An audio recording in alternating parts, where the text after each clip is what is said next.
effective and all that, getting hit multiple times. Coming out of that bike section, more drivers coming to blows.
Well, hello and good evening, everybody. Welcome back here to Slow Motion Broadcasting, and welcome back to the Sim Racers Group F3 Championship. This is round number 11 of this season, coming to you tonight from Barber Motorsports Park. My name is Maunz. Alongside me in the commentary booth is Joshua Wilkie. Mike Braun is our producer for tonight's broadcast. Well, Josh, as we now get into the final two races of not just this season, but the history of the Sim Racers Group F3 Championship, we rock and roll at one of our esteemed colleagues' favorite racetracks. It's Charles's favorite circuit, Charles Bochelle, Barber Motorsports Park. It's his hometown track. One that I feel like has a whole lot of character in it as well. You wouldn't think so, but this track was only built here in the early 2000s. It has such an old school feel to it, though, one that I think many people, myself included, find to be quite endearing. Yeah, absolutely, Ron. Thanks for having me in there. And yeah, Charles's favorite track out here for sure. I think he's actually going to be putting some foot to pavement here pretty soon. Actually, maybe get us some interviews around here and stuff with some of our drivers and everything as well. But yeah, I think you kind of nailed it there as well. This track has a lot of character, not just in the track itself and the driving, but sort of the atmosphere and around it as well. You're not going to find a facility quite like this one I don't think anywhere in the world. It definitely has some interesting quirks, some interesting stories and backstory. Perhaps maybe you can get into a little more there, Ron. I think you probably have a little more expertise on some of that backstory around here. But it's also a very difficult track as well. As you can see here, this sort of cambered and downhill corners. You have some blind stuff. It is pretty mega in a car like this as well. If you can get that downforce working for you around here, it's a pretty mega track. You can just see now going into T1 here. I believe this is with Kalen Mikowitz down the front straight. Probably one of your best opportunities around here to get up the inside of someone. T1, pretty fast, all-out stuff there. You can see using all of the track and then trying to find this apex, kind of nose the car in here and calm it down a little. And then it really does start to get pretty different from here on in. You're going to have another straightaway here or another spot where you can kind of get up beside someone. And then it starts to get pretty unorthodox very shortly here, where you're getting some really crazy sort of S corners that are just maybe a little counterintuitive. You got to use a lot of curb. It's really easy to get enticed into getting side by side through this section. And a lot of the time, it's not going to be a very good idea. This is one of the faster chicanes here, ending in a rather sharp chicane there at the end, or corner at the end. You can kind of let the car breathe a little bit. And then another interesting chicane here as well, pretty much flat out. Another good spot here to get up behind someone, maybe get in behind them. And then the sort of latter portion of the lap here, especially the final corner, is something I always sort of struggled with. Again, you're not necessarily doing the intuitive thing through here. It's a little bit counterintuitive, and trying to get this car fed into this corner here and then back out down the straightaway can be very difficult. Although, making it look pretty easy with that downforce out there, Ron. And these drivers enjoying these F3s for the final 2 weeks that they will have them, because of course, come time for the start of season 4 of 2026 here on the iRacing platform, we'll be switching off to the Indy Next machinery, the former Indy Lights machine, which interestingly enough is still called the Indy Lights 15, the IL-15, even though it's called Indy Next now. That's whole nother deal, but I digress. Getting right towards the end of this qualifying session, once again, Kalen Mikowitz up towards the front, although Stephen Case is really close, only 22 thousandths of a second between those drivers. Have about 45 seconds left, so we'll take a quick little gander at your championship points before we get too lost up into everything here, because we got to make this a little bit brief, otherwise SDK will decide to stick the graphics on as if we just stuck a push pin into it. Mikowitz, your points leader, 630 points is a tally. Jason Green there in second at 509. A little bit of a close battle between himself and Max Lotto, Skylar Vickroy, Stephen Case complete your top 5. You can see the rest of the drivers lined up there. I think we'll touch on the team points a little bit later on here in this broadcast, probably in the break between our 2 races. But one thing that we did learn from one of our esteemed colleagues here at SMB, Josh, is the fact that these drivers, I would say their give-a-dams have broke. They're just looking to end off the season as fun a way as they possibly can, and it seems like that will be the case here at Barber Motorsports Park. But Josh, let's bring the action and get right to roll here for this 15-minute long first race by taking a look at the starting grid.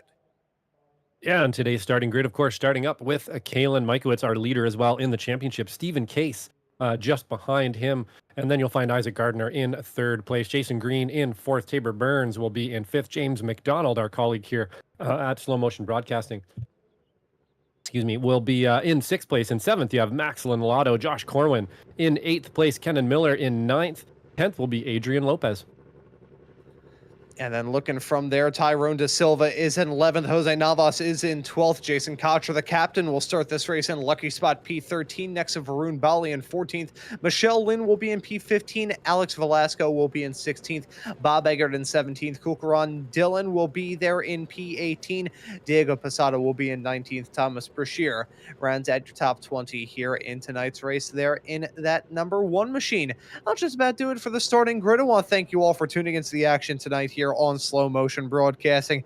Have a lot of action to look forward to here, a 15-minute long sprint and then a 25-minute long feature, and of course we have still got some more fun to look forward to here on Slow Motion Broadcasting. The season finale week approaching very, very soon, Champions Week as we like to call it here on Slow Motion Broadcasting, but the tension already rising as we're just waiting for Kenan Miller to line up on the starting grid for us to get this race up rocking and rolling here in the Alabamian countryside. inside this track. Originally breaking ground in 2002, pardon me, built fully in 2003.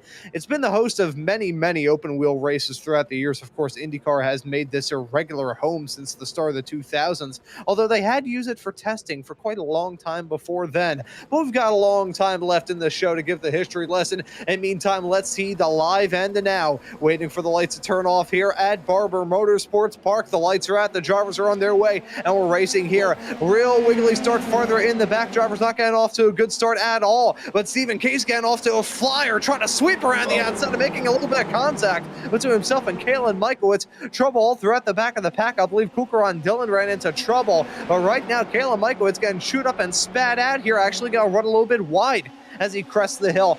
Now look at Isaac Gardner looking to try and pounce there. Already race winner this season, looking for a little bit more before we draw this F3 stint to a close. Absolutely, quite the start there. I believe I saw Michelle Lynn in the background, somebody getting a poor start. Her reflexes there, hopefully getting her out of that one. Kenan Miller as well in the back, saw him with a great start there. I believe he's up a position or two, or at least was right off the bat. So I know he's actually going to be in the same position, but had a great start there as well. Stephen Case, though, making the moves into T1. Isaac Gardner helping him a little bit with that one, applying the pressure on Kalen Michaelitz. And remember, Michaelitz is ahead in this championship. The last thing he wants right now is to get himself caught up in some sort of a schmozzle with a bunch of cars there and end up facing backwards or without some parts on the car. To finish here, we got Jason Green, and I believe that's Max Linolato up the inside of him here into the final corners of the lap. Isaac Gardner and Kalen Michaelitz also side by side. Michaelitz going to win that one out, and Max Linolato going to win out on Jason Green. Everybody looking fairly line astern from there, though, Ron. Pretty clean first lap. Yeah, very, very clean start. Steady throughout most of the field, even with that trouble a little bit farther behind. These drivers have gone off to a rather smooth start here at Barber Motorsports Park, at least when it comes to the top portion of the field. Stephen Case looking to try and run away with things as we take a look at the drama heading off through turn number one. Michelle, after that fantastic evasive maneuver a few moments ago, unfortunately there, the problem with turn number one, the track falls away from you at a very odd angle, so it's so easy to snag one of those front wheels, lock it up, and just like that, you're going to start spinning like a top as we see James McDonald in trouble there, heading his way off through the hairpin. Yeah, this is, it's a difficult track, Ron. Passing around here's, kind of like I said in the run-up, or I alluded to in the run-up a bit, as we're losing Jose Navas Molina now to a spin. It looked like perhaps some net code there. I'm not 100% sure. We'll wait to make that call, but the 145 also out as well. It looks like we have the 007 facing the wrong way too, so maybe I said a little bit too soon there, and it does look like we had a bit of contact there. The 777 getting on the clappers and getting out of the way of that one. Jason Cotcher as well. And then some more rolling landmines are actually placed landmines there, and we're going to get even more unfortunate contact there. Again, people trying to just sort of sort out themselves after that chaos. It can be very difficult, can't it, Ron, when you've already taken all this avoiding action, you've already tried to miss everybody, and now all of a sudden you're in a pack of 5 cars all beside each other trying to figure out who needs to be where. We're just going to see exactly how this transpired here. Jason Cotcher makes a move to try to avoid Joshua Corwin there, not knowing that there's a car beside him, and unfortunately going to make some unfortunate contact there. So that's going to put some cars to the back of the field. See if we can get a look at Adrian Lopez here. Again, just some avoidance, getting caught out, getting around the back of James McDonald there in the 26 and the 007. Going to have a bit of a spin there, do the right thing and lock it down. So unfortunately, that's going to put him back. He is in the pit, so it looks like he took some damage as well. We got Diego Posada running around with no nose here. Yeah, unfortunately, a little bit of attrition at Barber there, guys, and it's a tough one around here to make passes happen. It's hard to get side by side. It's hard to make a pass, and I think we're seeing some of that happen right now. You see, Josh, what's troublesome about all of this is we've talked a lot about a word that I actually challenge myself here tonight not to mention by name, but it's one that we've seen be a factor throughout all of this season. It's part of the reason why we're switching over to the Dallara IL-15, the Indy Next machinery for next season. The problem is with the almighty iRacing code issues is the fact that it completely changes the way these drivers want to race, and it changes the way they have to race as well. When it feels like there is a little bubble around all of these cars, and if you just graze it ever so slightly, it's going to ping you off in the opposite direction, you're not going to want to really get side by side with anybody unless A, you know it's a slam dunk opportunity, or B, you give a massively wide berth. That multi-car incident we saw heading off through the hairpin probably would not have happened if it wasn't the worry of the coding boogeyman that is lurking over this season like a storm cloud. They'd probably be able to shave it a little bit closer. They wouldn't be worried, okay, that car is stopped. Let me give it 5 feet so I don't even risk having anything go on with me. It's such a pervasive worry that these drivers have had throughout this season. It's like going out on a night where there's storm clouds out in the sky, but having an innate fear that you're going to get struck by lightning.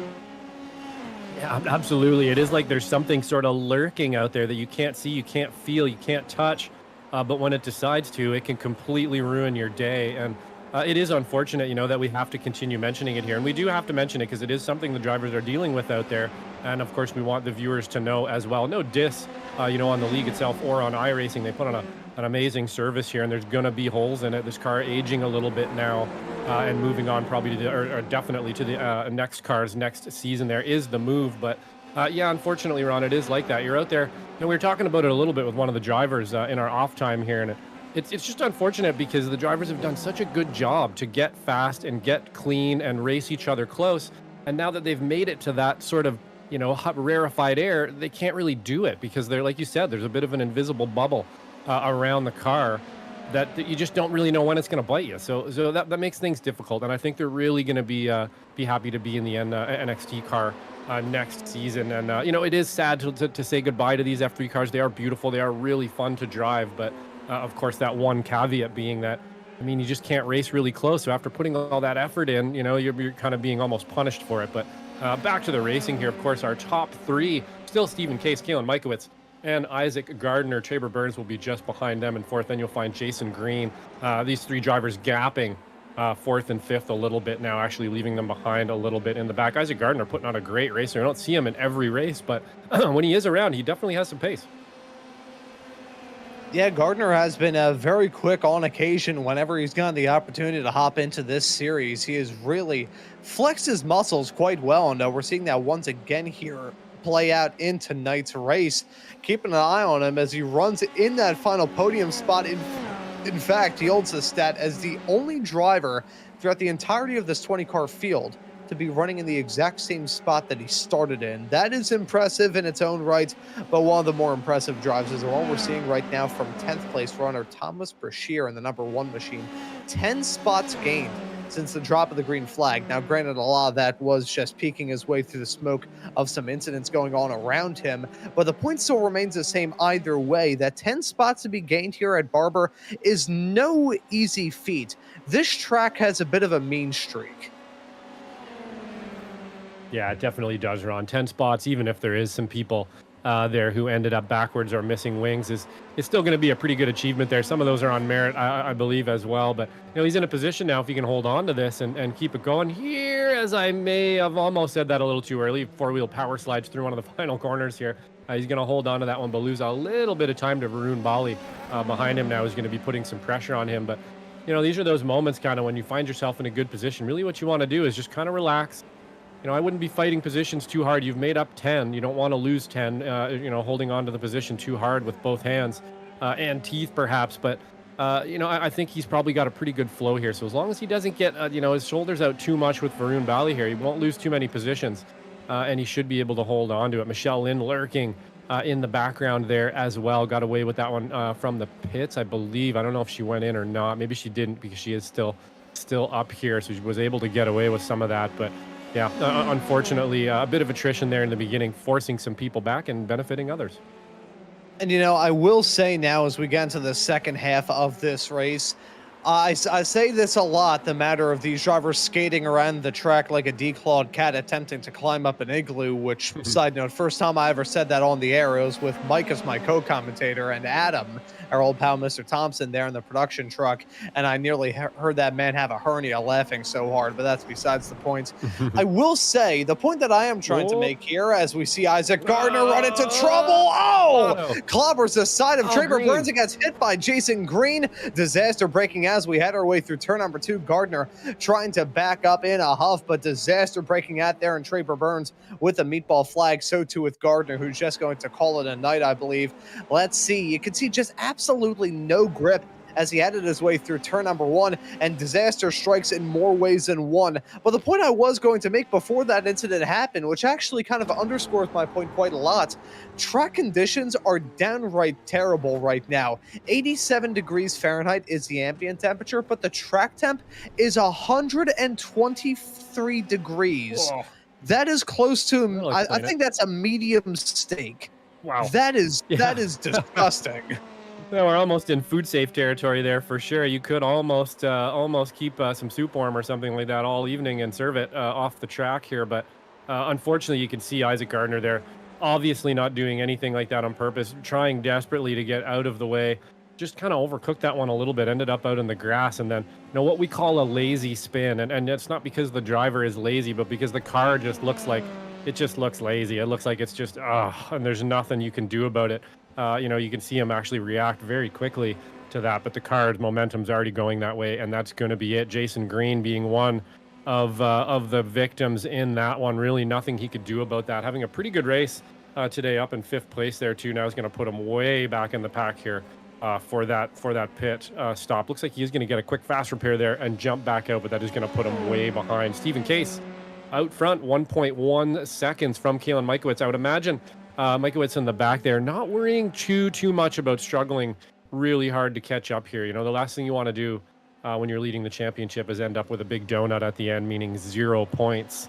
And that's definitely what he doesn't want. So, not a lot of pressure on those front drivers now that we've had a bunch of attrition here. Our race is really kind of back here with the about 6th, 7th, 8th, 9th, 10th. We're going to have some pretty good battles, I think, in this area here. But up front, at least for this first heat, looks like things are pretty settled. Yeah, of course, this battle that we have right now on screen is for the invert pole for the feature race coming up. Thomas Brashear now up 14 spots, holds on to it right now, but Traber Burns, who was running farther up the road, trying to hunt for it, heading off through the chicane. That's Brashear hopping the berm and running wide, and that's Traber Burns immediately taking full advantage of it, gets the move done on Brashear to jump his way back up in a P6, and in doing so, grabbing the pole for this feature race coming up here in a few moments' time. Only 3 minutes away from the drop of the checkered flag here in this race, and there are some drives that I do want to mention. Of course, Brashear putting on a good performance. A couple of drivers up 7 spots from where they started. That includes Michelle Lynn, who's fought back through a lot, and Bob Eggert, running in P10 right now. Haven't really talked about the driver of the number 25 car. There he is right now in the upfront motorsports machine. 7 spots gained since the drop of the green flag. Holds on to P10. Again, that is still a very impressive performance, especially for a driver that we have seen not really be involved in incidents, but certainly have the chaos going on around him. You may not be in a building when it collapses, but you still don't want to be outside right by the sidewalk, do you? Yeah, no, not necessarily at all. Looks like he's rocking a new livery here today as well with the Verizon 5G livery out there. But yeah, up 7 positions, doing fairly well out there. He does have pace, so he may catch up, especially in the next race here. I'd expect a little bit more out of Eggert. He has been up front as Michelle Lynn now under pressure from Varun Bali, also up 7 positions, so doing very well for Michelle Lynn there as well. She's really picked up some pace this season, since the beginning of the season. I don't know if that's a confidence thing in the car, or perhaps just maybe a little bit less attrition as she does a little bit of grass mowing there on entry into that corner. Going to give a little bit of an advantage to Varun Bali here in 9th, who's going to look up the inside into T1. And he's going to get that one done rather commandingly. He really shoved himself through there on that one. Michelle Lynn doing the right thing there, allowing that pass to kind of happen, not turning the screws too hard, and going to live to fight another day. But Varun Bali, that was a pretty forceful move there from the 145. Yeah, that it was. One point I do want to quickly raise about Michelle. We always talk about this in reference to Brian Stasinski over in the Sim Racers Group F4 Championship and his transition going from Formula Vs and some slightly slower Formula machinery jumping over into these F3s. It is a very steep transition, a steep learning curve. I do want to give some love to Michelle Lynn as well, because that is pretty tough going from a Formula V into an F3. I say this as somebody who does pretty all right and can hold hold his own in these F3 cars, but is absolutely terrible in a Formula V. It is quite the transition. It is a very, very steep hill to try and climb. So her getting the results that she has throughout the season, consistent stream of top 10s, that's what matters. And I think if she didn't have such poor luck, she would have a lot more good results behind her. But unfortunately, you know, the racing gods only care about a few things. They care about what makes the best joke and what ticks a driver off the most. As we are on the white flag, Stephen Case only about a half a lap away now from victory to capture his first win in quite a while here this season, Josh. Yeah, definitely. He is also, speaking of Michelle Lynn, had some anvils this season for sure. Not exactly the storybook season that the 243 has had in previous seasons here on SRG F3. I'm sure he would have loved to leave this last one, too, with a win on the top of the board for the championship. But unfortunately, there were some other storylines there that were going to get in the way of that. But today, very commanding driving out there. He is going to take Heat 1 here from Kalen Majkowicz. Kalen Majkowicz going to come in second, Max Lotto in third. Kenan Miller with a respectable fourth place there, up 5 positions. And Tyrone De Silva up 6 as well. So I'd say that was a fairly good race around Barber. A little bit standard there around the second lap. Everybody kind of got a little bit of chaos here and there. But Stephen Case with the win here in our first heat. Of course, we will be flipping the order with the top 6. So things are going to get a little bit more interesting here for the heat race. And, as we've seen kind of, this season, it does seem like the heat race brings out a little more pace, a little more racing, and a lot of the time a little more clean racing as well. Those mistakes made in the first heat tend to not happen quite as frequently in that second heat. So hopefully that is the case. We'll get a little bit cleaner running out there.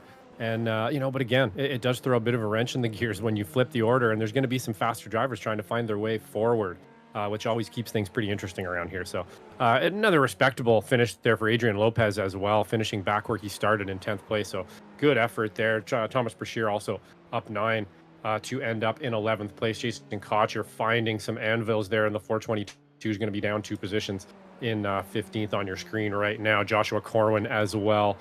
Joshua Corwin down 8 positions actually. So that one's going to be a bit of a bummer for him. He's going to be expecting hopefully a better heat race here, or better final on the next one here. But Barber taketh or giveth, and Barber taketh away. Yeah, that it absolutely does. There are certain racetracks that you can tell have a bit of a spirit to them, and this is certainly one of them. You can see your Heat 1 results. Stephen Case gets a victory. Kayla Majkowicz in P2. Max Lotto in third. Kenan Miller, a rather under-the-radar performance, one of many throughout this season for Kenan. He ends up in 4th.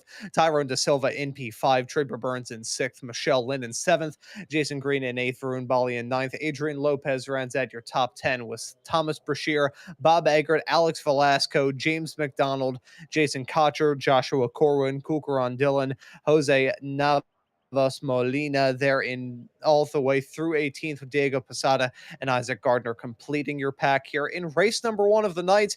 The first 15-minute race is now officially in the rearview mirror, and now we look ahead to the main 25-minute long show coming up. Quick little mention of the team's championship point standings. I know I mentioned these a few moments ago, and here they are.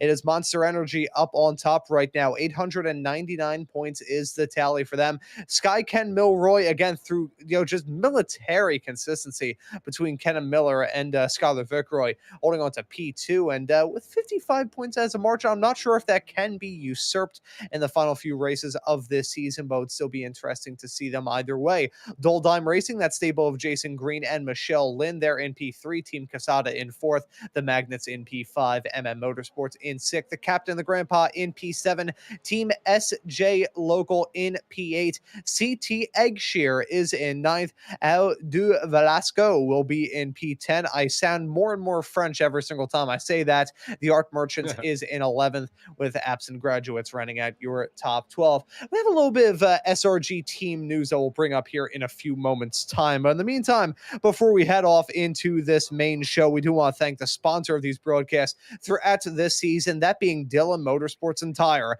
As a top-rated and award-winning service center, Dillon Motorsports knows that auto service isn't just about the present, it's about the future as as well. From star certifications to simple maintenance, you'll be covered with some of the friendliest service in the Bay Area with a focus on customer satisfaction. Dillon Motorsports and Tire, serving San Jose, Santa Clara, Willow Glen, and beyond. We want to thank Cooker Dillon and Dillon Motorsports and Tire for sponsoring this season of SRG F3 action. But Josh, before we talk about this race coming up, I do want to talk about next season because I did see the roster get leaked. Well, not leaked, get shown to us. And I saw that you and Mr. J.R. Gregory will be making up, hopefully, Team SMB next season.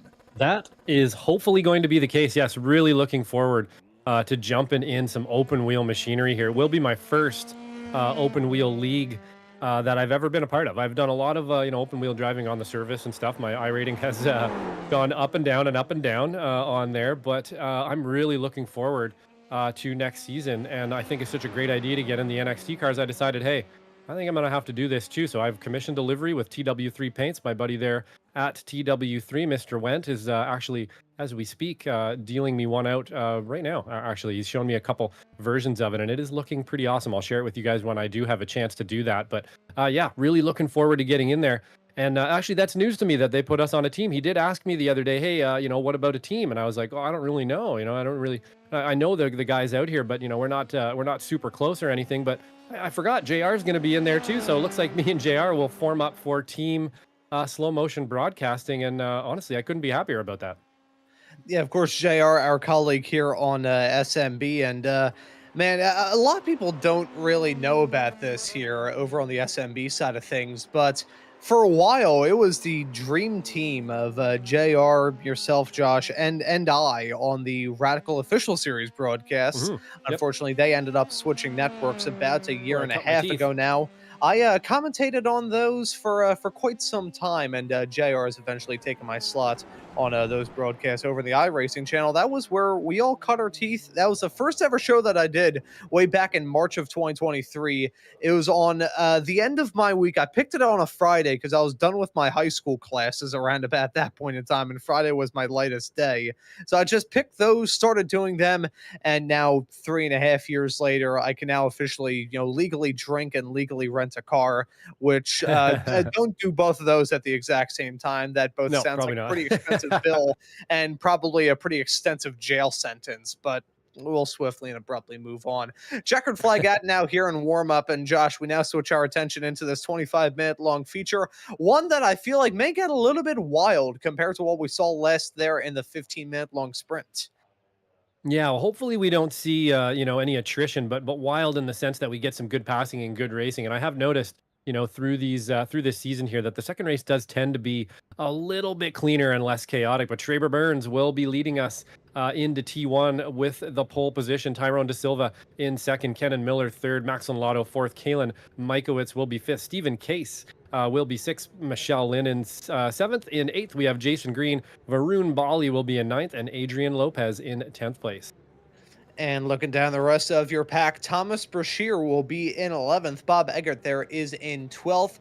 P13 will be Alex Velasco. James McDonald in 14th. Jason Cotcher, P15. Josh Corwin in 16th. Cooker Dillon in P18. Jose Navas in 18th, with Diego Posada and Isaac Gardner running at your 20-car field here for the second to last feature in the history of the Sim Racers Group F3 Championship. Let's bring it. Lights are out. Drivers are on their way. We're racing here once again for the 25-minute long feature here at Barber Motorsports Park. Good start there for Traber Burns. Looking to get a good, clean run all through the first few turns. A whole field looking for that. As side-by-side there for second, things already again dicey between Tyrone De Silva and Kenan Miller. Side-by-side up the hill as a black flag for Traber Burns. That had to have been for a jump start. No wonder why he got off to such a flyer.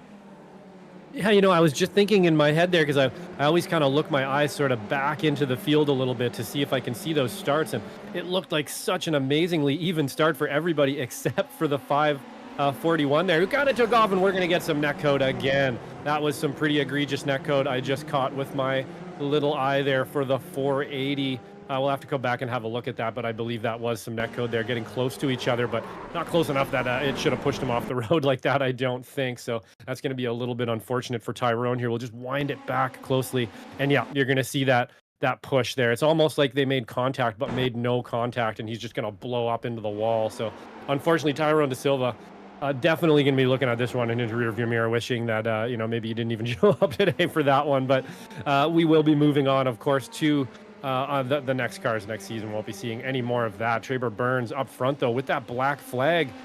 That is really going to hurt him a lot there, Ron. He's, you know, that's going to put him basically to the back of the field with this. He's going to have to come in and do a drive through, and that is going to definitely put him back. So we'll just see now, and he did.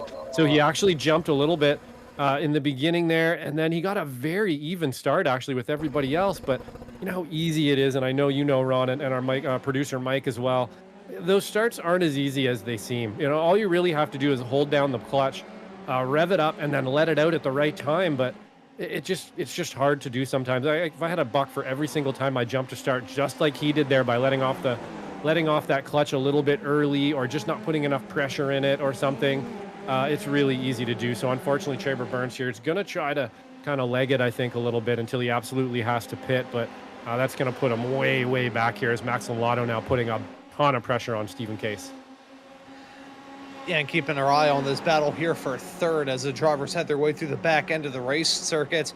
If he does come down pit lane to serve that here on this lap, well, he will have to come down to serve it soon, and he will do it here on this lap. So Traber Burns going to give the race lead to Kenan Miller, and that is going to be a fantastic result indeed, as trouble further behind. I can see Isaac Gardner and Adrian Lopez both hop, skip, and a jump off the track, as I believe there was more drama heading off to the inside of the final turn. Unfortunately, trying to get the move done there was Gardner, making contact with Lopez, and you can see immediately breaking that front right tire. And just like that, that will end Adrian Lopez's night. Meatball flag for him. Traber Burns finally getting that black flag clear. Tyrone De Silva in the pits right now. I got to say about that Tyrone De Silva incident, that's part of the reason why some of these drivers have just kind of taken this season as is. They're just trying to have fun as we get towards the end, because the net code is so bad. He breaks his own rule. Not trying to say that throughout the show. I'm sorry. In an egregious case like that, you got to call a spade a spade. iRacing, absolutely fantastic. But frankly, if I was one of these drivers, I'd be pretty pissed off too. Looking at the battle right now for the race lead, Stephen Case still applying the pressure, laying it on as heavy as a tungsten blanket. Here, Kenan Miller side by side, nearly as they head their way through the hairpin. Side by side, maybe on exit, is Stephen Case running the rally line on exit. That's bold. Yeah, a little bit of Sebastian Loeb there channeling perhaps for Stephen Case here, as Kenan Miller doing his very best to keep those shoulders wide and keep these cars behind him. Of course, maybe not quite as much pace as the cars behind him, but you know, after these heat races, you never know, because you can actually find some pace during that first heat race. So we'll have to keep an eye on this here, see if he can hold them off. But Stephen Case definitely hounding around behind Kenan Miller there. Actually went off track a little bit trying to figure it out. He's going to lay some rubber down there as well. Four-wheel power sliding through that corner. Barber, you know, you don't have a whole lot of chance to relax around here. And when you do, it's really just thinking about that next corner that you got to dive into here. We got this downhill left-hander, not an easy one to get the grip and the power down going through here. But line astern here, you can see on our timing tower off on the left here, those red numbers are going to be the closest drivers together. The yellow numbers not as close, and then the white will be the farthest apart. So a lot of orange and yellow numbers out there. We got all kinds of racing going on all over the track. Biggest mover is going to be Isaac Gardner here so far in 11th place with that somewhat botched pass attempt there. Not sure that was really his fault, but did of course result in Adrian Lopez off the road. We'll leave that one for the Stewarts. As Kenan Miller in the 18th, putting on quite the defensive drive here so far. Whoa, that corner, every lap on there, sliding that rear end out. Makes me, I'm clenching every time I see it. I think they're going to spin, but I think that might be the fastest way through there. Yeah, just kick the back end out a little bit. It's almost like a go-kart in the sense that you can get a little bit faster just by going slideways as going side by side into turn number one and getting a move done just like that. Stephen Case punching out into the race lead. Kenan Miller was putting on a defensive masterclass, as you said, to be able to hold on to that race lead, driving the widest Dallara F3 car that has ever been seen this side of the equator. But unfortunately, with Stephen Case, there's only so much that you can do. And he goes for it in a section of racetrack that you don't usually see drivers go for the send. Turn one here, you can get a move done there, but he could also liquidate all your assets by nothing but scratch off lottery tickets and come out on the other side a rich man. Usually doesn't work out that way. Instead, a move down to turn number 1 usually ends with somebody deciding that they hate this track with a burning passion after they bury it in the tire wall. Now looking at Maxlin Lotto, looking to get a move done here on Kenan Miller, had a bit of an awkward approach as he headed his way through the chicane and hairpin combination of 7, 8, and 9, and now he's really feeling testy. Little bit of a sideways snap through the turn, loses that on second, and maybe lose that here on third as Kayla Michael's looking to get a move done here on Kenan. Yeah, he's definitely looking to get it done on Kenan Miller. Kenan Miller holding off. It's one of those things that once somebody kind of takes a bite out of you, it's a little easier for others to kind of move up and start taking bites out of you as well. And that's kind of what's happening to Kenan Miller at the moment here. Jason Green also going to get by, and then he will stem the bleeding at Jason Green here so far. So good drive for Kenan Miller here so far, holding on to that one. These guys are fast out in front of him, and he's been able to find some pace this season, now under attack by Varun Bali. Stephen Case, though, up to the first place position here already from back in 6th place. He's made his way up to the front critically here, as well as Kalen Michaelitz, who's holding on to 3rd. So no real championship implications at the moment here. I don't think things still pretty copacetic here as he's going to take to the grass to have a look around. Kenan Miller there, not really sure that's the fastest way down the straightaway, but sometimes you can actually sort of get sucked into the grass a bit. You kind of touch it, and then you don't really want to pull yourself back on track quickly, or you could end up really upsetting the car and having an incident. So sometimes it's actually better to just kind of run the grass and slowly get back on the track so you don't end up facing the wrong way. But Isaac Gardner up 11 positions, now hunting Alex Velasco in the 777 right on his tail wing here. And again, having to deal with those magic bubbles around the car here, not something you want to be thinking about in this position. And, he's going to actually give him some room there and let him by. And I would imagine, Ron, that's exactly why he did that.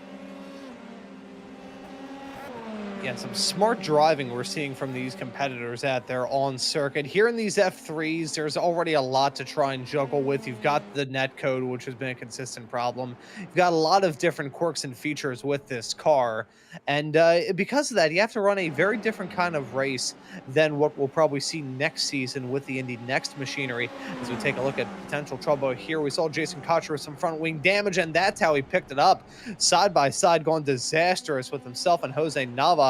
That was heading off through a section of racetrack where you really cannot go side by side. It's a back chicane here at Barber Motorsports Park. You can go side by side, technically speaking, trying to do it heading off through turn number 12 and 13 around here. But again, it's the whole, liquidating your assets, buying nothing but scratch off lottery tickets to try and become a millionaire. It rarely, if ever, works in a driver's favor, a pass there. Yeah, not the best bet necessarily, is it, Ron? And, we mentioned it kind of in the run-up and through the beginning of the first heat there as well, that I think this place, because it's kind of wide and there is some straightaways you can get along beside each other, it sort of begs you to kind of get alongside. But then when you get to those chicanes, they really filter down to one line. Even though the chicane looks wide and you can go too wide through it, there really only is one fast line through those chicanes. And it's anything outside of that line is very, very slow through the chicanes. And I think that's kind of what we're seeing here. Now on board with James McDonald, just following Michelle Lynn here, putting some pressure on the Dull Dime Racing machine here. James McDonald up 3 positions, Michelle Lynn actually down 3 at the moment. That will be reflective, of course, of our flip grid here, that she was a little bit more ahead than the last race that she was in there, and James McDonald now getting on the clappers here. You can see just how difficult it is, that sort of downhill left hand off camber.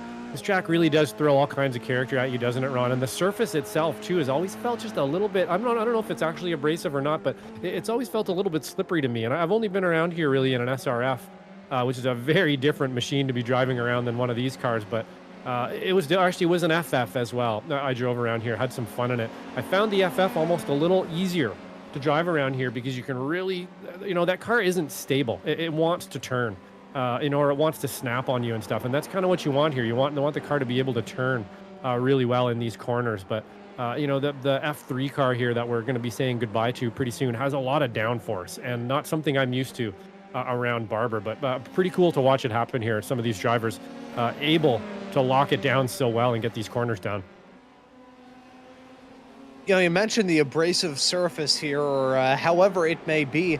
This surface isn't really the oldest in the world. It was a track that was repaved as recently as August of 2019, which does not feel like a long time ago, but I also remember that August of 2019 was my final month as a free man before I started off in high school. So that is a long time ago in some aspects. But in terms of race surfaces, it's not really that too long of a time. They were still running on the original bricks at Indy until 1961, as we see James McDonald get a move done on Michelle Lynn heading off through the back chicane sections. My goodness, Draper Burns had a drift there in the back, a shot that was absolutely stunning.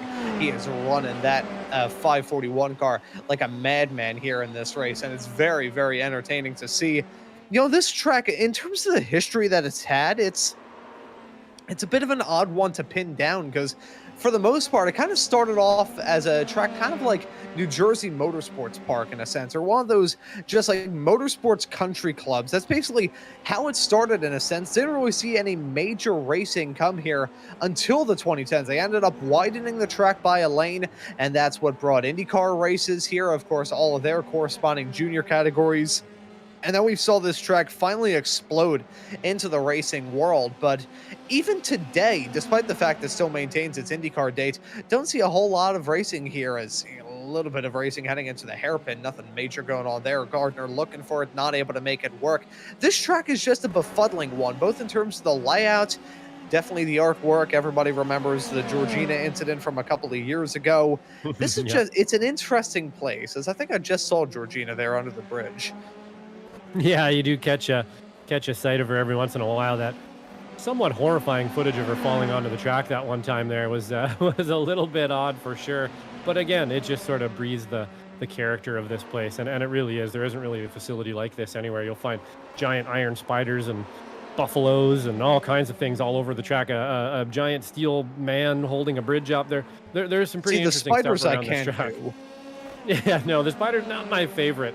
That's for sure. No, but back up front here, Stephen Case still holding on to it, really under pressure this time from Max Lotto, only 2/10 behind. Then you're going to find Kalen Michael probably pretty happy, I would think, to be in third place here, not really turning too many screws. But Isaac Gardner up 13 positions out there, moving forward up into seventh. Traber Burns as well doing his damnedest to move forward there. Of course, I know what it's like, when something like that happens. And really what you want to do after that is just be like, hey, listen, I'm fast, so I'm going to try to get through this pack and show everybody that I am quick and I can make this happen. And I think that's probably what he's doing there. A little bit of redemption running there for Traber Burns at the moment, doing a good job of that out there. But we are line astern here now. 1, 2, 3. Stephen Case, Max Lotto, and Kalen Michael.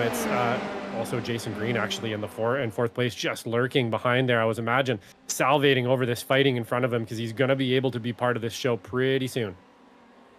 Oh, that was as close as you ever want to get there, isn't it, Ron? That is testing our theories on the magic bubble around the car here, and I'm not sure he really meant to do that, but that is as close as anybody ever wants to get, for sure. Yeah, and Jason Green, now the latest driver to arrive in this battle. He's looking for a little bit of something. He's been one of the strongest contenders in the history of this F3 league. Started up shortly after this series really got going. And although he hasn't been able to capture a crown, we know the kind of driver that Jason Green is. We first got to see him, at least I first got to see him cutting his teeth in the Weekend Warriors, but a very, very strong racer. It doesn't matter what kind of car you put him in. The team leader over at Slow Motion Racing as well. And of course, part of that Doldime stable with Michelle Lynn, 2 Weekend Warrior stalwarts. It's a very strong pairing. It's a very good pairing. And Jason Green looking to try and end this season roughly in the same way that he started, kind of overshadowed through the dominance of Kalen Michaelwitz has been some of the other drivers to capture wins throughout the season. Jason Green captured the very first feature race win of this season at Circuit de Barcelona, Catalunya, way back at the start of this season. So there's no denying that he is a very quick racer here in these F3s. You're runner-up in the points last season, for crying out loud. Gotta wonder whether he's looking for a taste of glory in the next 10 minutes. Yeah, I would think so. A very commanding win there from Jason Green as well at Barcelona. One of the, I find that track, it's one of those tracks that's not easy to lap, or sorry, it is fairly easy to lap around, but it's very difficult to be very fast around there and consistent. So yeah, that was a great win for him beginning of the season, and I'm sure he's out there looking for another win here before the season is out. One of the more consistent, smooth drivers you're ever going to find in any league that he joins up there for sure. But Stephen Case still under pressure here from Max and Lotto.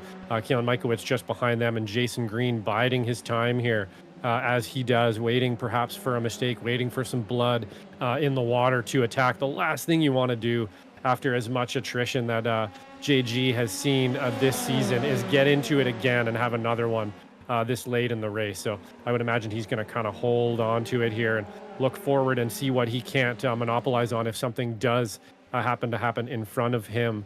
Kenan Miller as well, still holding on back there to 5th place, down 2 positions from his starting spot, but Varun Bali just behind him. Have to keep an eye on this battle as well as Isaac Gardner encroaches on Varun Bali. That may bring a little bit of a gap, or you never know. Sometimes you can actually use that if he gets by him, as we're going to get real close to each other again here with Max and Lotto and Stephen Case, pushing the limits of that magic bubble we speak of here. So far doing pretty well out there in the 243 and the number 9. So all kinds of racing going on the track right now for sure.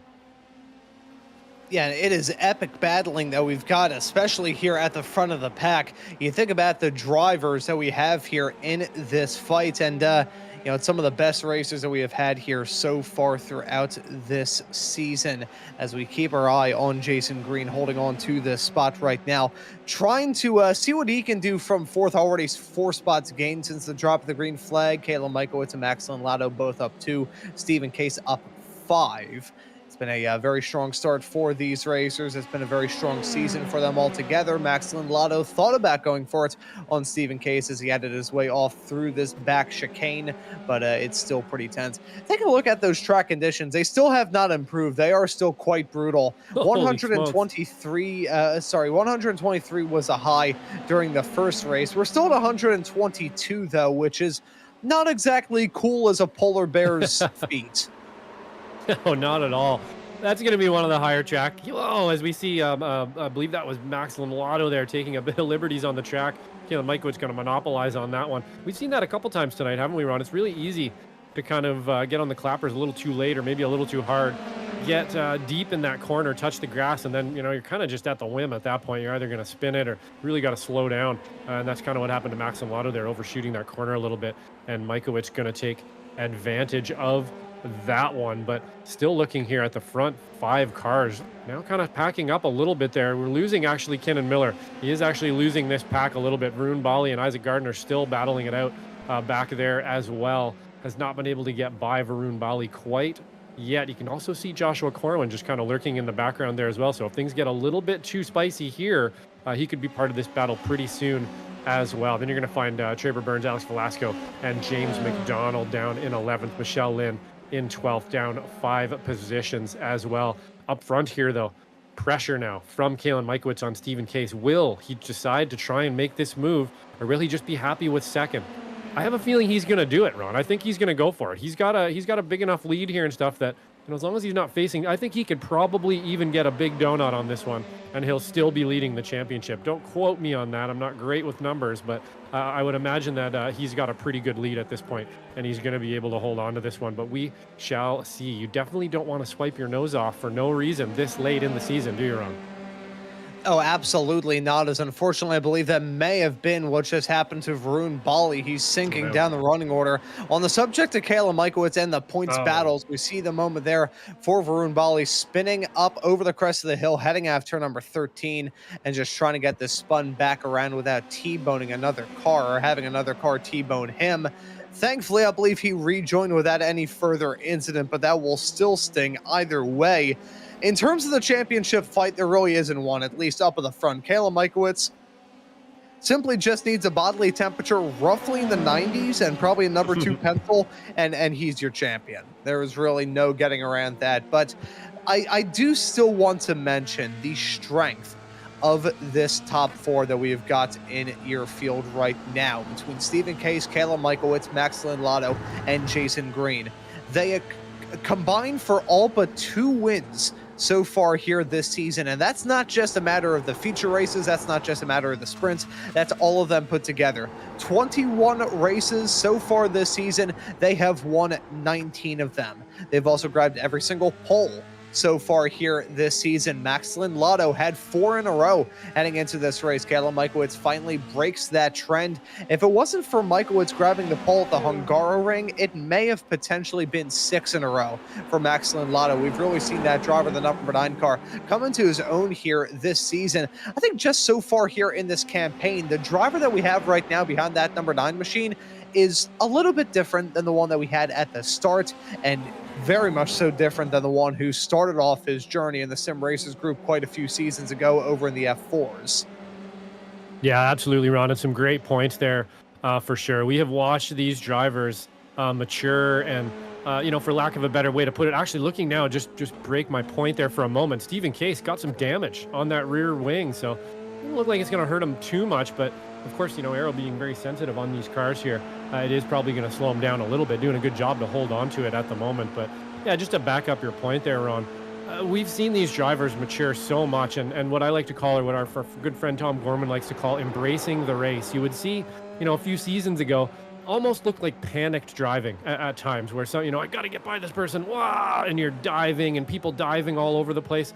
Now they've got some more race sense. They're looking at who's around them. They're being realistic about their finishing position and where they are on the track and who they can fight with and who they cannot. And that, Ron, is racing in a nutshell. It's not just who's the fastest out there. It's not who can dive and who has the most balls, so to speak, to try to get beside you and turn the screws. It's about good decision making. It's about being smooth. It's about respecting your competitors around you so that they respect you later. And I've learned this the hard way. I think we all have in our careers on iRacing. You start thinking, the fastest guy has got to be the winner, and you feel like you're owed positions because maybe you have a faster lap, but you have to work for that stuff. You have to respect the drivers around you. And, the best way I've ever heard it put is embrace the race. If somebody's up beside you, and they're going to get a pass done, it's not a great idea to get the bit between your teeth, get angry, and start making moves, as we see now. Stephen Case, a little bit of fracturing there in the strengths he's shown so far this race. Going to make a bit of a mistake there, perhaps because of that wing, maybe, Ron. And Kayla Michowicz going to monopolize on that one. Max Lotto now turning the screws on the 243. Yeah, he just had a squirrely approach as he headed his way through 7, 8, and 9. And if there's any section of this racetrack that is rhythm-based, it is that. So unfortunately, Stephen Case losing out on the race lead right as we get towards the end. Kayla Michowicz, he's already got 1.5 hands on that trophy. If he can get the victory here in this race, that will just about shore it up heading into the season finale. Stephen Case, though, really under pressure. Max Lotto looked for it heading into the outside through turn number 1. That could have ended in tears if those drivers didn't yield, but thankfully they're keeping it very, very smooth. Yes, Stephen Case, definitely in a world of hurt. It's those medium speed turns that are coming back to bite him, which makes me think that it's maybe a mix of the aero damage potentially on that race car, but more so the tire damage being done to that machine. I think he's really struggling just for mechanical grip in that car. And although these F3s do have a lot more pronounced wings than their F4 counterparts here in the SRG world, it is still not a lot of aero moving over the top of these race cars. As we see that battle nearly end in tears between Stephen Case and Max Lotto, we see a battle go on between Isaac Gardner and Kenan Miller directly behind. As all of this is going on, Gardner up 15 spots. Kayla Michowicz has pulled a 2.3 second margin as he's only a few turns away from starting the final lap as Max Lotto looks for it again on Case.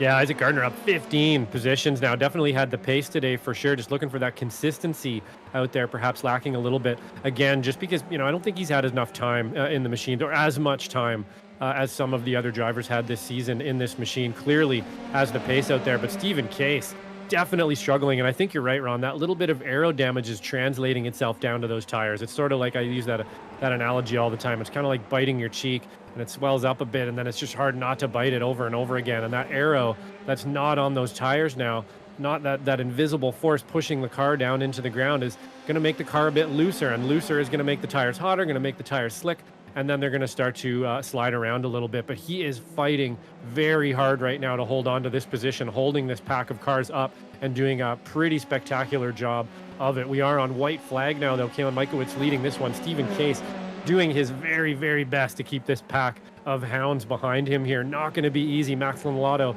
does like to get his car, his nose up the inside, and Jason Green will take an opportunistic move if it's given to him. So not totally over yet, but we're looking pretty good here at the top 3, and Isaac Gardner up 15. Pretty impressive. Yeah, absolutely is. As seeing Jason Green trying to tackle Max Lotto. Oh, contact! Gardner gonna slide off the track big time, heading off at a 12 and 13. Jason Green gonna follow on the exit of the turn. He wrecks. That's gonna give Kenneth Miller P4 at the end of this race, and disaster for Jason Green there late. Up in the front, Kayla Michael's gonna win it here at Barber Motorsports Park to shore up the championship.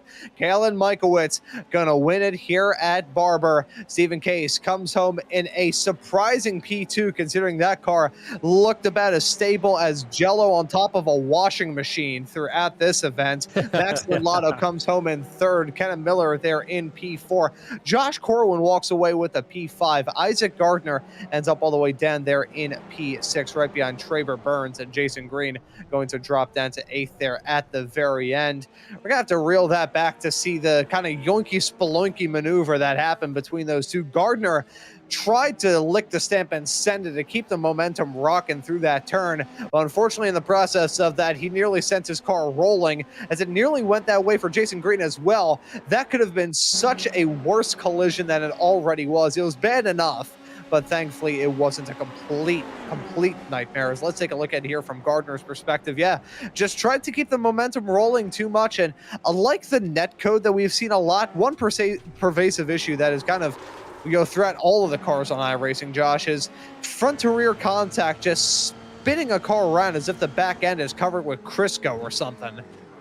Yeah, it does seem to happen, doesn't it, Ron? There's a few damage models out there and a few cars on the service that it seems, depending on, the SRFs, it's the inside car that always loses even in the slightest tap. In these, it does seem to be that front to rear contact. Jason Green just kind of the hand of God again there, spinning him out afterwards. Whether he got a little bit of damage there or not from that contact is another story. But yeah, I think you're right. Isaac Gardner just kind of a little bit target fixed there on the last one, and unfortunately going to take out a driver with him there. But great racing from the front of the pack here as well, with Stephen Case holding on to it there. Some amazing driving with that damage on the car. Kalen Michael's going to come away with the win today, and the number 9 of Max Lotto, again proving that he has really matured and got faster in the cars here, in the F3 cars, and really looking forward, Ron, to seeing all these drivers next season in the NXT machinery, getting our customary donuts done here, hoping we don't punch the wall. Everybody doing very nice donuts out there. Gotta love that. So congrats to all our winners today. And I think that was a fairly successful trip to Barber. Yeah, I'd say all things considered, not too many netcode related migraines. The Excedrin consumption will likely be low here, leaving this race, and that is a good thing. Kayla Michael's, though, walks away with the win, and it was pretty much a full-on conclusion heading off into this race, but with one race left to go, we'll just openly declare Kayla Michael's as your champion here this season. A dominant man. It is far from his first win here in this season. In fact, looking through the history books, that's now win number 5 for him here in the feature races. He has won nearly half of them. And then when you factor in the sprint races, where he's gone a grand total of, I believe, now 7 victories in the sprint races. Yeah, it has been Kayla Michael's season. Right behind him is Stephen Case there in P2. Max Lotto walks away with a brilliant podium when it's all said and done. Kenneth Miller, a great night for him. He ends up in 4th. Josh Corwin in P5. Traber Burns comes across a stripe in 6th. P7 here in this race will go to Isaac Gardner. Jason Green will finish this race in P8. Michelle Lynn is in 9th. Alex Velasco completes your top 10. Whoop, forgot to unmute myself there for a moment. Vroom Valley will be in 11th. 12th place is Bob Eggert, 13th. Thomas Brashear, James McDonald will be in 14th. And 15th, we have Diego Posada in 16th. We have Jose Navas Molina, 17th. Adrian Lopez, Colquhoun Dillon in 18th. Jason Cotcher, 19th. And Tyrone De Silva in 20th. Yeah, so those are your results for round number 11 of the Sim Racers Group F3 Championship, the fifth running of this championship, the fifth and last. And we'll have one more for the road in 1 week's time when the series rocks up to Monza. I mentioned this last night on the F4 show, and I'll mention this here as well. The first ever F3 race was at Imola some time ago. Our old pal, Mr. Adam Thompson, walked away with a victory there in that race. And Yeah. we're going to round it off in the same country that it all started about a year and a half ago in only 1 week's time. But before we wrap up this broadcast, I want to have a chat with some of these drivers. I think the first racer that I want to have a chat with is Stephen Case, who was able to put together a pretty strong race in his own right, was able to capture the pole, capture the feature race, the sprint race win. Pardon me. Actually, no, it was Caleb Mikowitz grabbing the pole, but he did get the sprint race win either way. And let's have a chat with the man who was able to put on a good defensive drive here in the feature as well. Stephen Case now joining us here in the broadcast booth. Stephen, welcome in. Been a little while since we got the opportunity to have a chat with you here on this broadcast, but how was it out there, my friend? That looked like a pretty challenging night in more ways than one between the track and the scorching hot conditions. How was it out there? Well, I'm definitely disappointed in myself and the car, the F3 car in particular, because that was my race to win, and I cut turn one quite aggressively, accidentally, and doing that damaged my rear wing about halfway through the feature race, and from then on I was really fighting it, so that sucked. And my colleague, Mr. Joshua Wilkie, noted that damage in the mid portion of the race, and we saw how bad the speed of your car was heading off, especially through the medium speed turns, like turn number 2, 7, 8, and 9. Do you think that issue was compounded a bit by how scorching hot the track temperatures were? We saw about 123 degrees Fahrenheit during that. Oh, for sure. Yeah, I mean, as soon as it happened, I almost immediately crashed. Coming over, what is that, turn 14, that 13 and 14, that crest, that was probably the most sketchy corner. I think I remember seeing that, and I think I was briefly speaking in tongues there as soon as I saw your car get sideways, but you're able to hold on to it either way.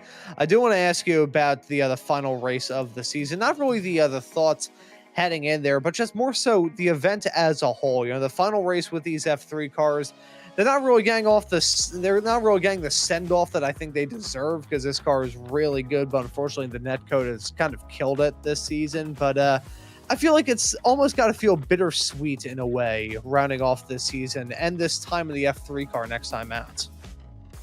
Yeah, I mean, I really enjoyed racing the car, and if it wasn't for these weird damage issues and in the netcode, then it would still be a great car to race, because it really is a driver's car.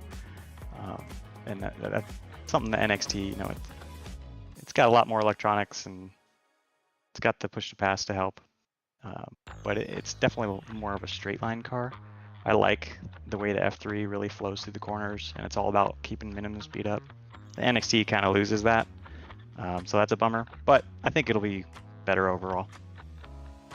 Yeah, it's going to be new horizons as we head our way off into season 4 of 2026 here in this series. Been really looking forward to seeing how the series changes over the seasons to come. But Steven, before we let you go and celebrate this good run here tonight, celebrate keeping the car on the road throughout the second half of that feature, we'll let you give any thank yous or shout outs. Shout out to the Dallara F3 car for making it this far, and I hope one day we can drive it again. I think we'll probably say this next week, but I'll say it again here.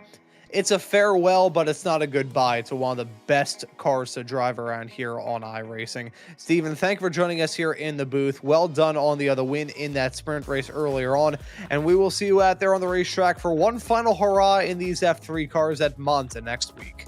Thanks, guys. See ya. Thank you very much. That right there was Stephen Case, our sprint race winner. One driver who wasn't able to capture a victory, but really captured our minds here tonight is Thomas Brashear. Josh, I'll pass the mic off to you to have a chat with a man who's a hard charger throughout most of the night. Yeah, absolutely. And grab him and bring him down to the booth here. Thomas, some great racing out there, up a bunch of positions today around a fairly difficult track here as well. Maybe you can tell us exactly how it went from your point of view.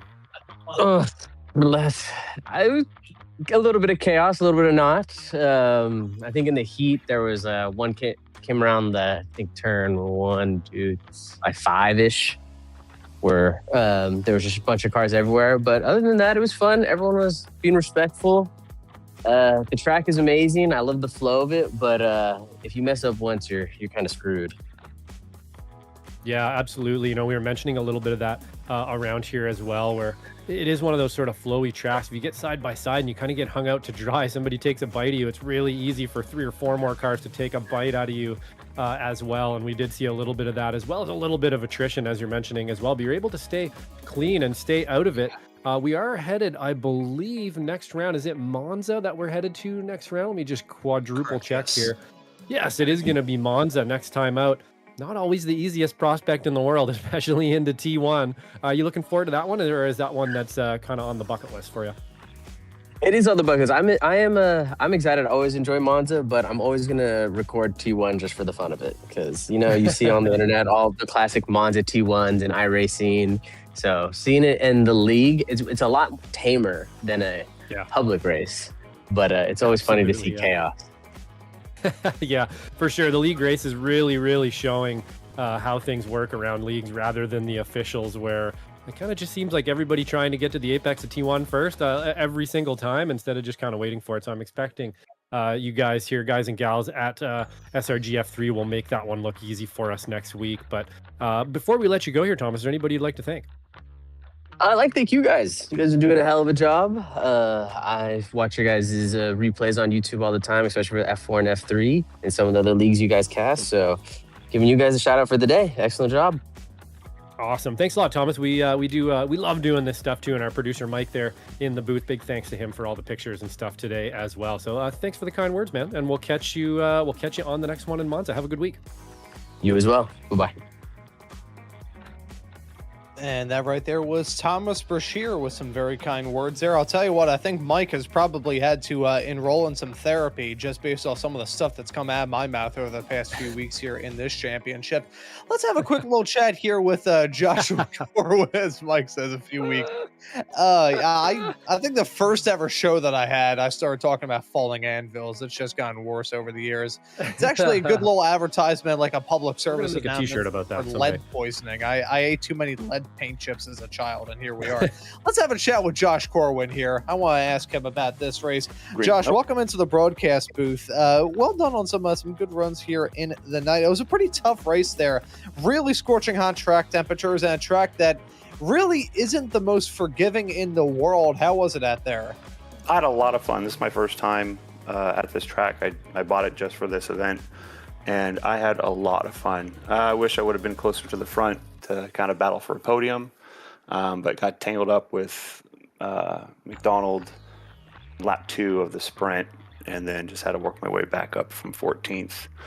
And then I blew my brake marker with like 3 laps to go into turn 5 and lost about 5 seconds on Isaac. And then on the last lap, 3 corners to go, Isaac and Green came together, gained 2 positions, and finished a respectable 5th. Yeah, well, it works out well for you here in this race. I want to ask you about your first impressions on this track, because it felt like you were really thrown into the deep end of the pool, not ever really having run around this racetrack before the night, buying it and getting your first taste in a very high pressure, really pressure cooker scenario here in this series. How did you enjoy the track trying to learn it at a warp speed? Well, it feels as very Sonoma Raceway, Sears Point-esque vibe to it, and that's a track I was always really good at in real life. And so a lot of those corners felt very familiar, and it was really about keeping the trail braking, a lot of maintaining speed, trail braking, not trying to unsettle the car, but on the edge of grip, and then just get the drive out of the 2 straightaways. And I mean, it was a blast. It was fun to learn, and I look forward to racing here again. Yeah, and hoping that we get to see Barber on the calendar moving forward when we switch over to the Indy Next cars starting next season. But I do want to ask you about the next race, the final race here in these F3s. We're going to be heading to Monza in 1 week's time. Are we going to be seeing you out there? And if so, what are your thoughts heading there? Absolutely. I'm going to be out there. I love Monza as a track. It's a lot of fun. I just hope I can get through turn 1 at the start. And after that, then it's smooth sailing. I remember when I was a kid going to the Scholastic Book Fair, and they had this book series, I Survived, and it was all about like natural disasters, just disastrous events. I feel like I Survived Monza Turn Number 1 should be a book that iRacing has, just a small like a little t-shirt, table book. That I shouldn't have even said that on the air. I may have to go out and copyright that idea before anyone else gets any ideas of their own. Josh, Yeah. Thank you for joining us here in the broadcast booth. And before we let you go, we'll let you give any thank yous or shout outs. Like always, I thank you guys at SMB, all the guys working hard at SRG, the Peanut Gallery that watches my friends and family in the Peanut Gallery that watch me every Wednesday.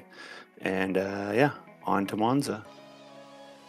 And that is going to be quite the wild spectacle. Josh, thank you for joining us here in the broadcast booth, and we hope to see you out there on the racetrack next time out there in Italy.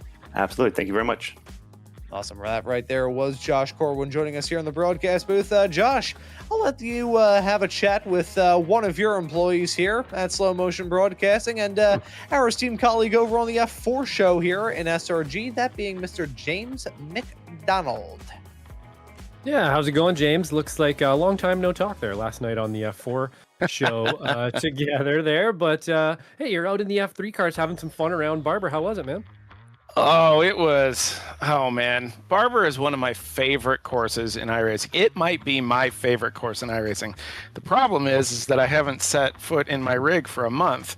The upside is that I had a lot of pace actually in the practices. In the practice before tonight's race, I was in like the top 6. I think I don't even know what I qualified. What did I qualify? Like 8th or something like that? 7th or 8th?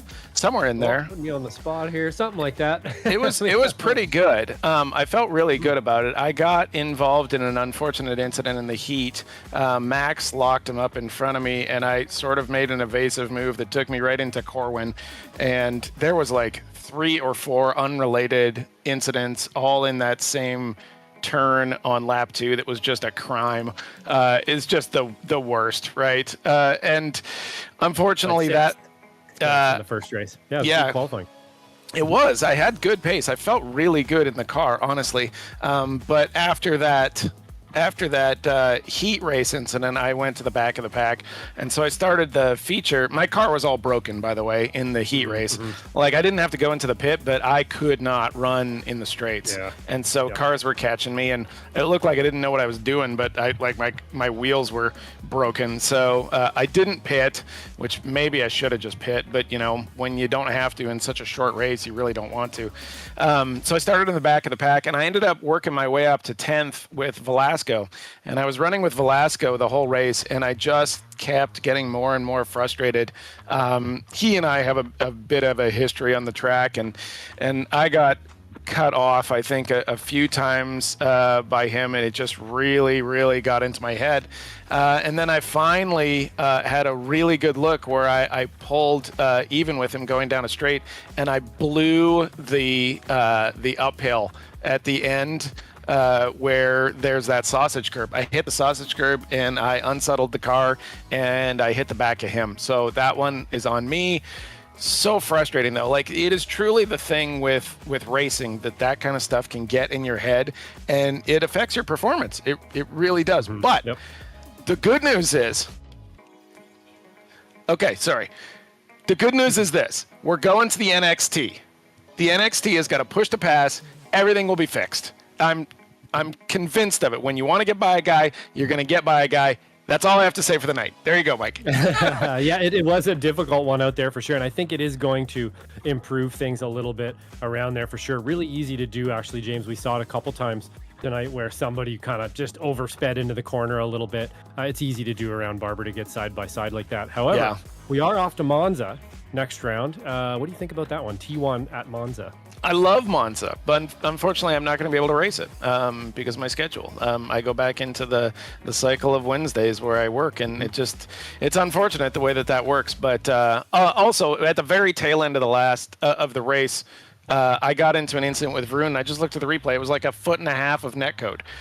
So that's another thing that I'm not going to be as worried about with the NXT. I'm just really excited to get into one car and just focus on that forever, right? Like no more jumping around cars. Get in the NXT. Life will be good. Monza is a great track. The guys are going to have a blast. It's going to be a great end to the F3 at the Temple of Speed, and they are going to love it. But I unfortunately will not be able to take part. Yeah, that's unfortunate, but that will be our final round, of course. Before we let you go here, James, anybody you'd like to thank? Well, I wish I could put more points on the board for Motorsports. They have supported me, and I have failed them. So I'll be lucky if I keep my seat for next season. And we'll see whether or not the boss. I'm like the Bottas to Max Lotto, except Bottas was actually putting up points, so I feel real bad. But nonetheless, that's who I'll thank. I'll say my prayers that Motorsports keeps me on the roster. Excellent. Right on, James. Well, good chat with you there, and we'll catch you not next round, but shortly after that, probably on F4 and then on NXT next season. Absolutely. Have a great show, guys, and thank you so much, SMB, for doing this. It really is a lot of fun. It makes the whole thing. Our pleasure, man. We love it. You know we love it. And great to have you on board here as well, man. Thank you.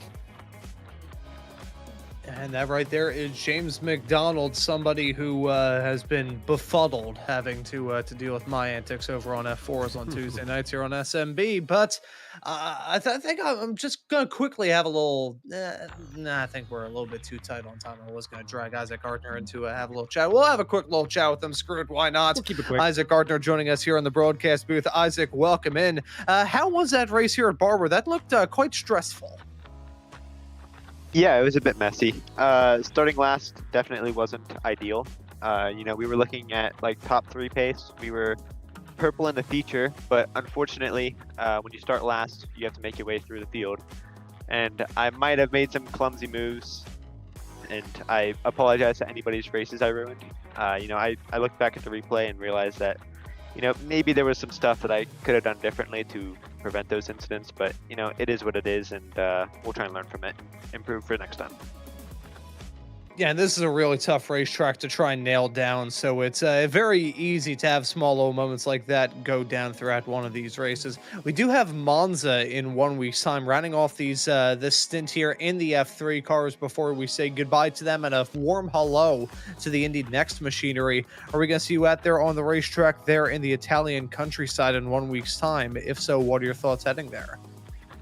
I don't think I'll participate in the Monza race, but I'm definitely looking forward to the Indy Next. The Indy Nexts are really fun to drive, and I definitely prefer them over the F3 cars. So I'm definitely looking forward to that. Cool. Some cool looking race cars, some cool sounding race cars. I think some good looking racing coming up next season as well. Isaac, before we let you go and celebrate, we'll let you give any thank yous or shout outs. Yeah, I'd like to thank my mom, Dad, and Shane for the data help. He actually got me up to pace pretty quickly, and was ultimately the reason I was as quick as I was. Well, there you go. Some setup details always makes the best of difference. Isaac, thank you for joining us here in the booth, and we hope to see you out there on the racetrack for the start of the Indy Next season in a few weeks' time. Yep, thank you. Thank you very much. That right there was Isaac Gardner joining us here in the broadcast booth. And of course, folks, there's a lot of racing action coming up here on Slow Motion Broadcasting day in and day out. To round off the month of August, we've got the Rickmatech GT3 Challenge running at Long Beach tomorrow, not Lime Rock Park, very different racetrack, although around about the same length. And we were just there for the F4s about 24 hours ago. That will be in 24 hours time with some great GT3 action. The Ray Esports Summer Series will hold their penultimate race of the season at Brands Hatch this upcoming weekend. The American Muscle Series will be here at Barber next week. The SRG F4s will be there at Laguna Seca, and a little homecoming for the SRG folks. That'll be really fun this upcoming Tuesday to crown an F4 champion. And over in SKR Sim Racing, we'll be bringing them back for a brand new season at Willow Springs, set to get up, rocking, and rolling on Wednesday, September the 2nd. Of course, we'll say a very warm farewell to these Dallara F3 cars at Monza in 1 week's time, Wednesday, September the 2nd at 10 p.m. Eastern Time. And of course, you've been able to catch all of the F3 action in the history of this series here on Slow Motion Broadcasting, and you will still continue to see it when the Indy Next come around for the start of the brand new season. Josh, it's getting real, man. We've only got one more race with these F3s. Yeah, one more race. People really performing out there for sure. Season pretty much wrapped up, but I think this Monza race is going to be a bit spicy, Ron, so make sure you tune in for that one. One more final note here as well. Sim Racing Expo 2026 is coming up. If you don't have any information about that, you can get it from us here at Slow Motion Broadcasting. It would be great to see anybody in the area there to be able to get out and meet some drivers and then hang out and see some sim racing gear and stuff like that. We'll have more information for you as that gets closer. But great race tonight. Looking forward to Monza. And that'll be it for me tonight. Yeah, of course, on the subject of some other events coming up here on Slow Motion Broadcasting, the Weekend Warriors 50th running of the V Runoffs will be at the start of September. That'll be a 2-day event, September 12th through the 13th. That'll be really exciting. A nice little way to spend your week 13 here on Slow Motion Broadcasting. And we hope to see you all tune in to that event here in the very near future on the channel. Never miss out on any of the brilliant racing action by hitting that subscribe button and the notification bell. And while you're at it, hit the like button on this stream as well if you have enjoyed tonight's broadcast. But as for our coverage here tonight for race number 11 of the Sim Racers Group F3 Championship here at Barber, that will just about do it. Our thanks once again to Kukaran Dylan and Dylan Motorsports and Tire for sponsoring this broadcast, and we hope to see you all wherever it is in the not too distant future. It's myself, Ron Maunz, and Josh Wilkie on the call, Mike Braun in the production booth saying so long here from Barber.